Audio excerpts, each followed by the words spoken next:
मेरी बिगड़ी बना देना। अब तक जो निभाया है आगे भी निभा देना। हे नाथ दया करके मेरी बिगड़ी बना देना। अब तक जो निभाया है आगे भी निभा देना। जय हो श्री हरि विष्णु जी की। आप सभी प्यारे भक्तों को जय श्री सीताराम, जय श्री राधे श्याम। प्यारे भक्तों, जैसा कि आप जी को पता है वैशाख माह चल रहा है। इस माह में महात्म्य पढ़ने का विधान है। महात्म्य पढ़ने से अश्वमेध यज्ञ जितना पुण्य मिलता है, हजारों गौदान जितना फल मिलता है। श्री स्कंद पुराण से यह महात्म्य लिया गया है। हम प्रतिदिन 2 अध्यायों का अध्ययन करेंगे। आप प्रेम पूर्वक श्रवण कीजिए और पुण्य प्राप्ति कीजिए। जय हो श्री हरि विष्णु जी की। कथा शुरू करने से पहले हम प्रथम पूजनीय श्री गणेश जी को नमस्कार करेंगे। श्री गणेशाय नमो नमः। अब हम स्कंद पुराण के प्रथम अध्याय का कथन करेंगे। जय हो श्री हरि जी की। प्रथम अध्याय में वैशाख माह के स्नान की प्रशंसा की गई है। सूत जी बोले, हे राजन, परमेश्वरी ब्रह्मा जी के महामुनि पुत्र नारद जी से राजा अम्बरीश ने फिर से पुण्य कारक वैशाख महात्म्य सुनाने के लिए प्रश्न किया। अम्बरीश बोले, हे ब्राह्मण, मैंने श्रद्धा पूर्वक आपके वर्णन किए हुए सब महीनों के महात्म्य पहले सुना है। इन सब महीनों में वैशाख महीना अवश्य ही श्रेष्ठ है। अतएव विस्तार पूर्वक वैशाख महात्म्य सुनाइए। इसे सुनने की मेरी बड़ी लालसा है। हे विद्वान, यह वैशाख महीना भगवान विष्णु जी को क्यों प्रिय है? इस वैशाख महीने में कौन से धर्म विष्णु जी को प्रिय हैं? इन धर्मों में भी करने योग्य कौन से धर्म ऐसे हैं जो विष्णु भगवान जी को प्रिय हैं? कौन सा दान करने योग्य है? किसका क्या फल है? और इस महीने में किस देवता की आराधना करनी चाहिए? हे नारद जी, मुझे विस्तार पूर्वक बताइए। मैं इसे श्रद्धा पूर्वक सुनने की इच्छा रखता हूँ। इस वैशाख मास में माधव भगवान जी की पूजा किन द्रव्य से करनी चाहिए? नारद जी बोले, मैंने पूर्व काल में ब्रह्मा जी से पूछा था तो उन्होंने महीनों के जो महात्म्य पहले लक्ष्मी जी से कहे थे वही मुझसे भी कहे हैं। कार्तिक, माघ, वैशाख, ये तीनों महीने वर्ष में सबसे श्रेष्ठ हैं और इन तीनों महीनों में भी वैशाख महीना सबसे उत्तम माना गया है। यह पुण्य माह सब जीवों को माता के सदृश इष्ट फल को देने वाला है। दान, यज्ञ, व्रत और स्नान से सब पापों को नाश करता है। यह धर्म, क्रिया और तप का सार है और देवताओं से पूजित है। सब महीनों में यह वैशाख माह वैसे ही श्रेष्ठ है जैसे विद्याओं में वेद विद्या और मंत्रों में प्रणव, वृक्षों में कल्पतरु, धेनु में कामधेनु और सब नागों में शेषनाग, पक्षियों में गरुड़ जी, देवता में विष्णु जी, वर्णों में ब्राह्मण, प्रिय वस्तुओं में प्राण और सुहृदा में भार्या, नदियों में गंगा, तेज युक्त पदार्थों में सूर्य, अस्त्रों में सुदर्शन चक्र, धातुओं में स्वर्ण।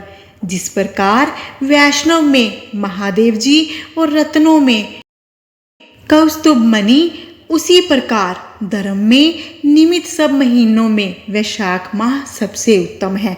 संसार में इसके सदृश विष्णु जी को प्रीति करने वाला दूसरा माह नहीं है। जो मनुष्य मेष संक्रांति में सूर्य उदय से पहले वैशाख स्नान निरंतर करता है, उस पुरुष पर लक्ष्मी सहित भगवान वैसे ही अधिक प्रीति करते हैं जैसे प्राणियों को प्रसन्न करने के लिए अन्न उत्पन्न होता है। वैशाख स्नान करने से विष्णु भगवान जी उसी प्रकार प्रसन्न होते हैं।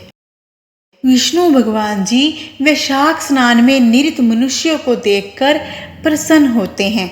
जो पुरुष मेष संक्रांति में प्रातःकाल स्नान करके नित्य कर्म करता है वह सब पापों से मुक्त होकर विष्णु लोक को प्राप्त करता है। वैशाख माह में स्नान करने के निमित्त जो मनुष्य एक पग भी चलता है वह महापापों से मुक्त होकर मोक्ष को प्राप्त करता है और उसको निसंदेह 10,000 अश्वमेध यज्ञ का फल प्राप्त होता है। अथवा एकाग्रचित होकर जो पुरुष संकल्प मात्र करता है उसको भी 100 यज्ञों का फल होता है। इसमें कोई संदेह नहीं है। सूर्य के मेष संक्रांति में जाने पर जो पुरुष स्नान करने के निमित्त धनुष के समान परमान तक भी चलता है वह सर्व बंधनों से मुक्त होकर विष्णु लोक को प्राप्त होता है।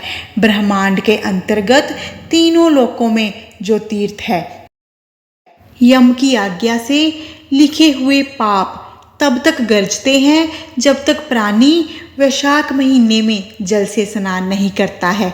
हे राजन, वैशाख के महीने में तीर्थों के अधिष्ठाता सब देवता सूर्य उदय से लेकर 6 घड़ी तक जल के बाहर आते हैं और विष्णु भगवान जी की आज्ञा से मनुष्यों का हित करने के लिए ठहरते हैं।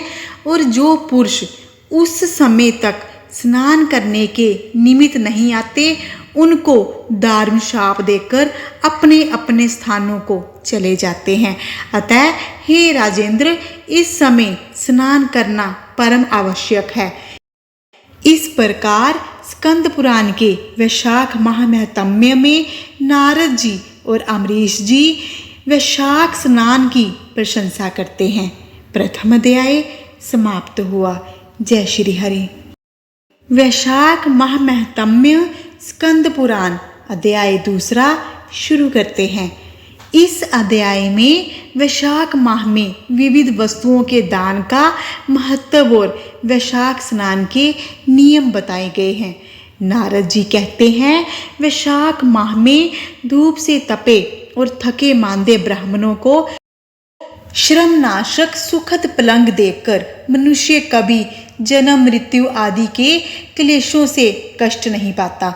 जो वैशाख माह में पहनने के लिए कपड़े और विश्रामन देता है वह उसी जन्म में सब भोगों से संपन्न हो जाता है और समस्त पापों से रहित हो ब्रह्मा निर्वाण मोक्ष को प्राप्त होता है।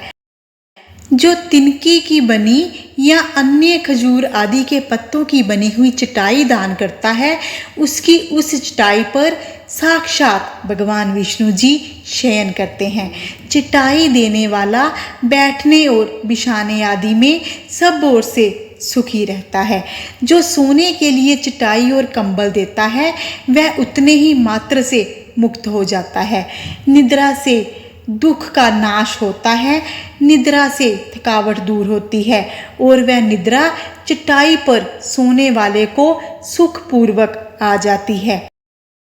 धूप से कष्ट पाए हारे श्रेष्ठ ब्राह्मण को जो सूक्ष्मतर वस्त्र दान करता है वह पूर्ण आयु और परलोक में उत्तम गति को पाता है। जो पुरुष ब्राह्मण को फूल और रोली देता है वह लौकिक भोगों का भोग करके मोक्ष को प्राप्त होता है। जो खस कुश और जल से वासिर चंदन देता है वह सब भोगों में देवताओं की सहायता पाता है और उसके पाप और दुख की हानि होकर परमानंद की प्राप्ति होती है। वैशाख के धर्म को जानने वाला जो पुरुष गोरोचन और कस्तूरी का दान करता है वह तीनों तापों से मुक्त होकर परम शांति को प्राप्त करता है। जो विश्रामशाला बनवाकर प्याऊ सहित ब्राह्मणों को दान करता है वह लोकों का अधिपति होता है। जो सड़क के किनारे बगीचा, पोखरा, कुआं और मंडप बनवाता है वह धर्मात्मा है। उसे पुत्रों की क्या आवश्यकता है। उत्तम शास्त्र का श्रवण, तीर्थ यात्रा, सत्संग, जलदान, अन्नदान, पीपल का वृक्ष लगाना और पुत्र, इन 7 को विज्ञ पुरुष संतान मानते हैं।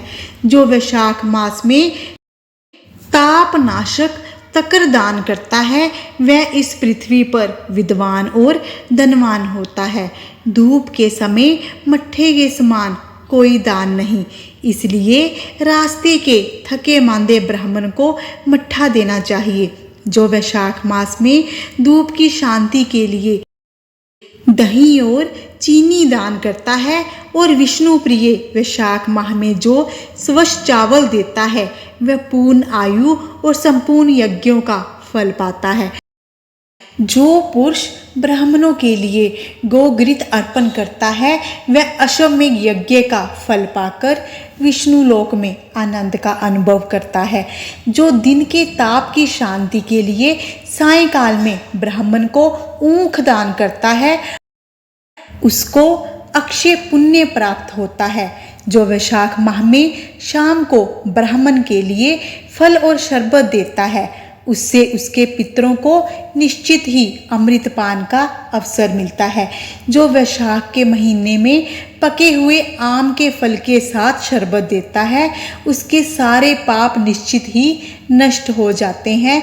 जो वैशाख की अमावस्या को पितरों के उद्देश्य से कस्तूरी, कपूर, बेला और खस की सुगंध से वासित शरबत से भरा हुआ घड़ा दान करता है वह 96 घड़ा दान करने का पुण्य पाता है।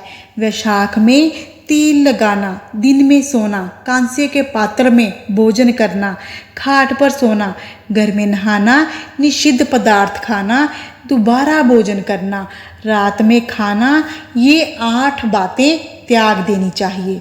जो वैशाख में व्रत का पालन करने वाला पुरुष पत्ते में भोजन करता है वह सब पापों से मुक्त हो विष्णु लोक को प्राप्त होता है।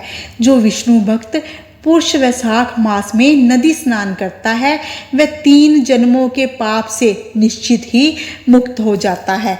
जो प्रातःकाल सूर्य उदय के समय किसी समुद्रगामी नदी में स्नान करता है वह 7 जन्मों के पाप से तत्काल ही छूट जाता है। जो मनुष्य 7 गंगाओं में से किसी में उषा काल में स्नान करता है वह करोड़ों जन्मों में उपार्जित किए हुए पापों से निसंदेह ही मुक्ति पाता है।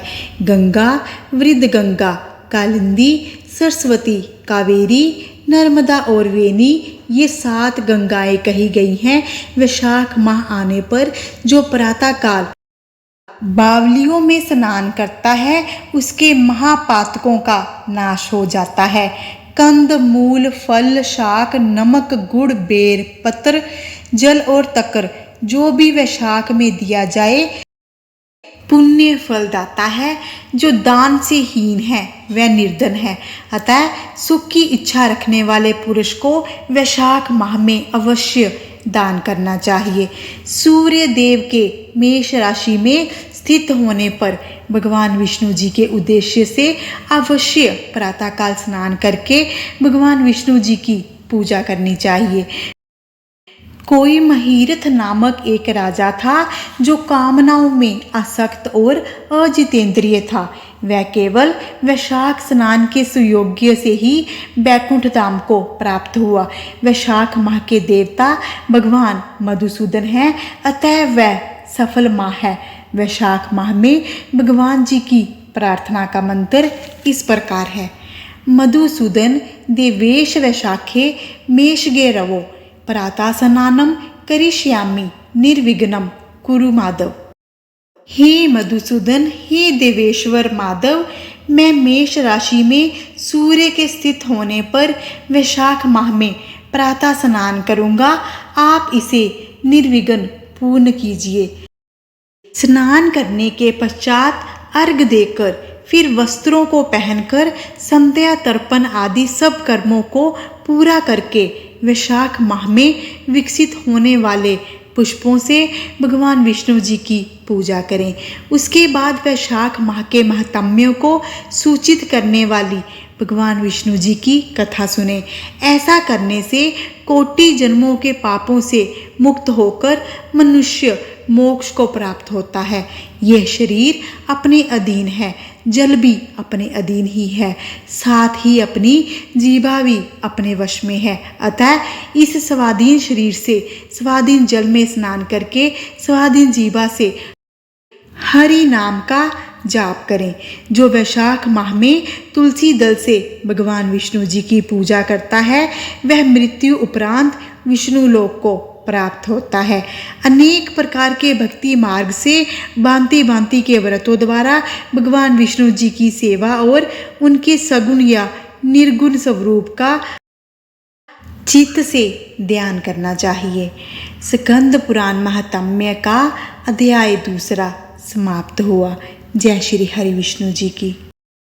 हम श्री हरि विष्णु जी के चरणों में यही प्रार्थना करते हैं कि हे प्रभु, इस महात्म्य का कथन करने वाला, इस महात्म्य का श्रवण करने वाला आपकी दया दृष्टि में हमेशा रहे, आपका आशीर्वाद उस पर हमेशा बना रहे। जय हो श्री हरि विष्णु जी की। यदि आप चैनल पर नए हैं तो कृपा करके हमारे चैनल परम दिव्य शक्ति को सब्सक्राइब कर लीजिए और यदि आपको वीडियो अच्छी लगी हो तो इसे अधिक से अधिक लाइक करें और शेयर करें। इससे आपको पुण्य मिलेगा और हमें प्रेरणा मिलेगी। जय हो श्री हरि विष्णु जी की। श्री हरि विष्णु जी आपका कल्याण करें। मिलते हैं अगली वीडियो के साथ। अपना ध्यान रखें, खुश रहें, सुखी रहें।